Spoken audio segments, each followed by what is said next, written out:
guys, it's Kristen from Swagger Magazine, and we have a very special guest today. We have reality star, actor, philanthropist, mental health advocate, and recovery advocate, Jason Wahler. Jason, how's it going? Doing very well. Thank you so much for having me. I appreciate it. It's our pleasure. Now, I wanted to start the interview by discussing the amazing partnership that you have with the Oakvine Recovery Center. Can you tell us a little bit about that partnership and why it's important to you? Yeah. So look, for those of you that don't know, I struggled for many years with substance abuse, mental health, and addiction. And, I made it my primary goal to give back and help those that are struggling. And so with Oakvine Recovery, they are a PHP IOP program. So that means they focus on the aftercare portion of treatment. And to me, that's where it's most important. That's where the rubber hits the road. Look, detox and residential are very important, but after you actively arrest the disease and get stabilized, it's really important that you have a good transitional program. And so, like I said, that's where the rubber hits the road. And, something that we do really, really well is we help people reacclimate back into their natural stressors, be in life, while being able to bring it back into a controlled environment and process what it is they're doing. So I love the work that we're doing. We're really changing lives and making a difference. That's amazing. Now, you serve on the board of director as well for the Songbird Foundation, where treatment scholarships are available and offered. Now, how does an individual in need apply for this scholarship? So just a little bit, if I can, real quick about Songbird Foundation. Yeah. Our whole goal is to create the most safe and trusted resource for people that are struggling with substance abuse and mental health. It's freestanding. It's not aligned or connected with any actually treatment centers. And what you can do is you can actually go to redsongbird.org and you can actually fill out the application form there. And year to date, we actually have given away over $1 million in treatment scholarships. So, wow. And that's the thing is there's so many people that are struggling that don't have the means to get the help that they need. And so we wanted to make it more accessible to those. And again, it's so needed, and it's a passion project for me for sure. That's amazing. Now, just to on a note there, you said that the scholarships that you guys are offering, it could be accessible to any treatment center. Is that correct? Just for clarity around that is the treatment. We're not aligned with any treatment center specifically. Okay. So some treatment centers will allocate us or give us in-kind scholarships, like Oakvine has, Northbound has, but the cash contribution scholarships that we give is based on the necessity of the client's needs. Okay, wonderful. That's great. Speaking of clients' needs, what should an individual look for when they are looking for a treatment center? So that's actually a very, very good question. And that's something that we try to provide through Songbird Foundation is getting people educated on what it is that they're actually going up against. And one of the things that I highly recommend for people that are seeking guidance or help when looking for treatment is to definitely look at the credentials, look at the medical director, look at see if there's an ASAM certified doctor there, look at the credentials of the psychiatrist, the psychologist, look at the credentials of all the therapists, all the case managers, see the turnover rate. Definitely, if you can, I'd get there to do an on-site tour, see how often you're meeting with your case manager and or your therapist, see what the programming looks like, see if they have a family component and or a family program that is attached to it. But it's really doing your research on the staff. And even if you go there and you can do a tour, even pull a client aside and say, hey, how's it going here? But, do the due diligence because there are really good and amazing treatment centers that are out there. But you have to, you got to do the work and make sure that they are offering what they say they're doing. That's great advice. Now, with the trials and tribulations that you have faced yourself with addiction, what does it mean for you and your growth to be able to give back to a person in need and help a person in need? Look, there is nothing more gratifying than giving back and not looking for anything in return. A mantra that I live by is do something nice for somebody and don't get caught. I like that. Yeah. What have you learned about yourself through recovery? And have you learned anything about yourself on your personal journey that surprised you? God, look, one of the most beautiful gifts of sobriety was for me to actually get to know myself. For so many years, I'd lost sight of who I was, and I'd lost sight of who I was at a very young age, at 13, 14 years old. I can even identify that I struggled with addiction before I ever picked up a drink or a drug, because it's the thing that's between my 2 ears and behind my eyes. It's the way I think. It's almost like a thinking problem.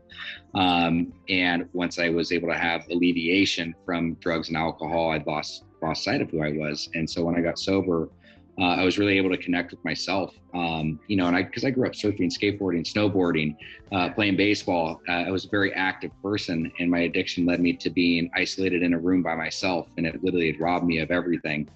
And so, by being sober, like I said, I had no idea that I would be an advocate for substance abuse or mental health.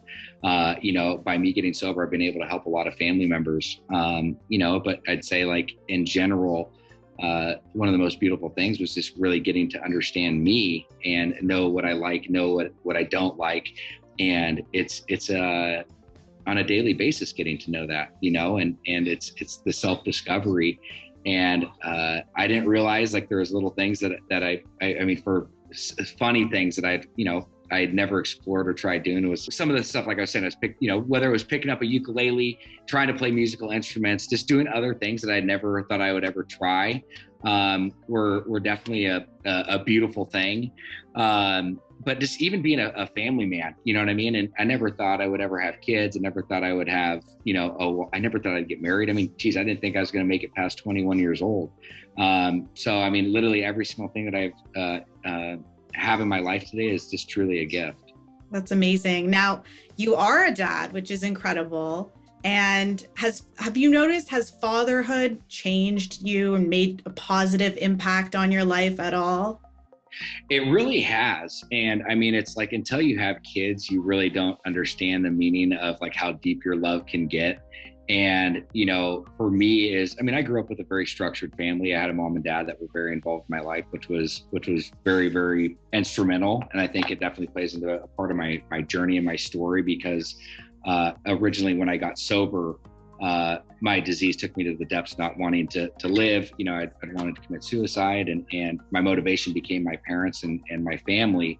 And so I think having that upbringing really instilled some really good morals and values. And for me, being a father is the most incredible gift. And, if I could replay, like, one moment every single day, it's when I walk in that front door and I get home and I see my daughter run up to me and say, "Daddy, Daddy, Daddy." I mean, it's just, there's so much love, so much joy, so much happiness that comes from it, that there's nothing better.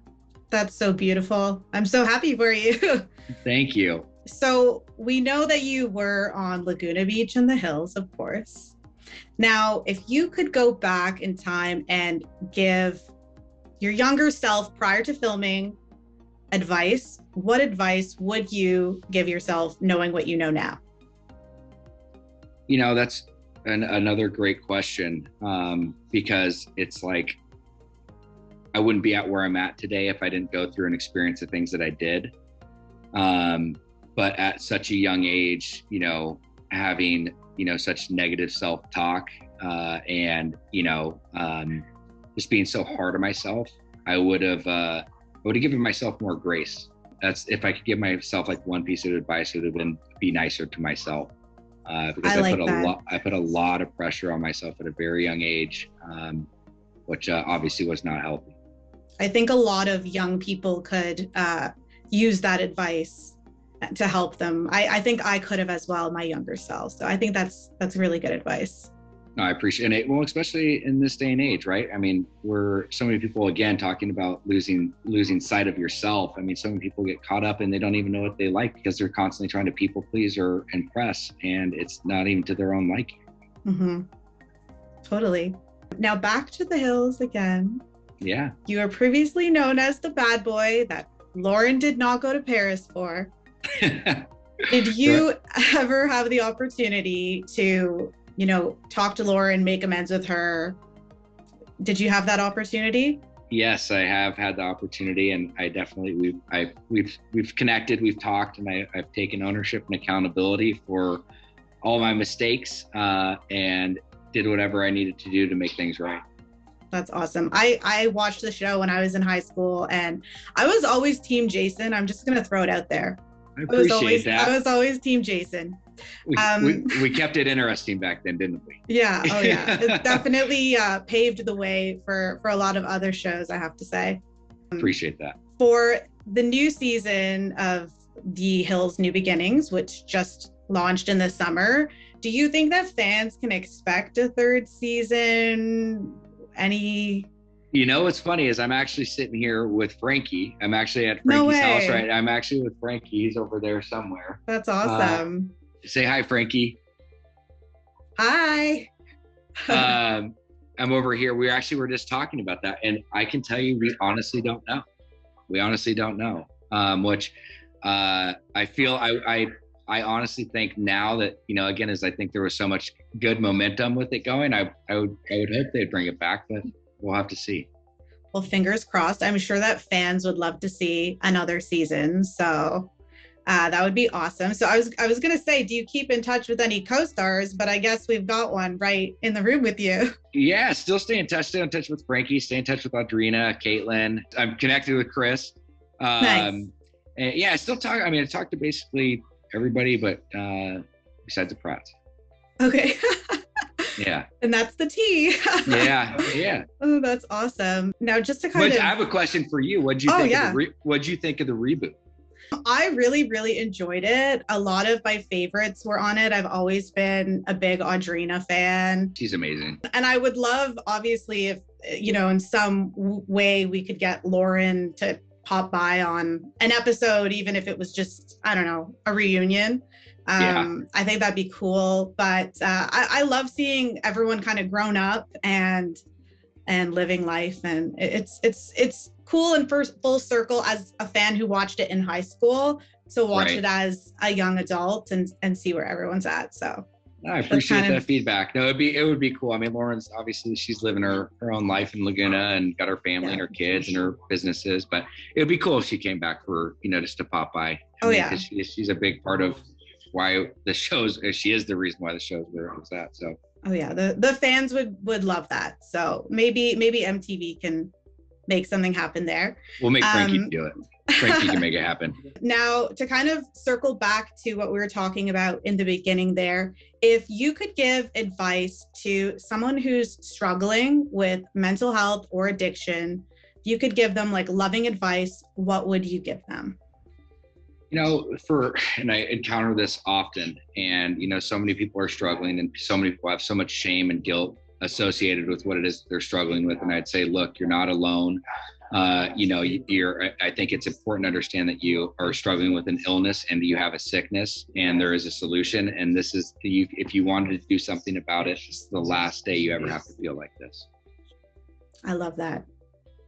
And I have to say, I have had family members myself who have struggled, and what you're doing is absolutely amazing. And I thank you for using your platform for giving those people a voice, because sometimes they need it. So. No, I appreciate it. Honestly, this is just being just as a very candid comment. It's just like, it's crazy to look back over the last 15 years and to see where, life has taken me. And it's like, I wouldn't change it for anything. Yeah, there was a lot of mistakes I made. There's a lot of foolish things I did. There's a lot of things I wish that were not, that I could take back, but it's also, it's really shaped and molded me into the person that I am today. And it's given me this ability to be able to connect and relate with somebody that's either 13 years old or an 80-year-old individual. So, I can really connect with that. And for me, it's just been it's just really cool to see where I'm at. Like I said, I never thought I would have this life that I live today. And you do, and you're here, and we're talking about it, and you're doing great stuff. So. Well, and I really appreciate that. Well, I really appreciate that. I really do. Amazing. So nice. Well, thank you so much for your time. Of course. So nice talking to you, and have a beautiful day. Awesome. Appreciate you. Thank you. Take care. Bye-bye.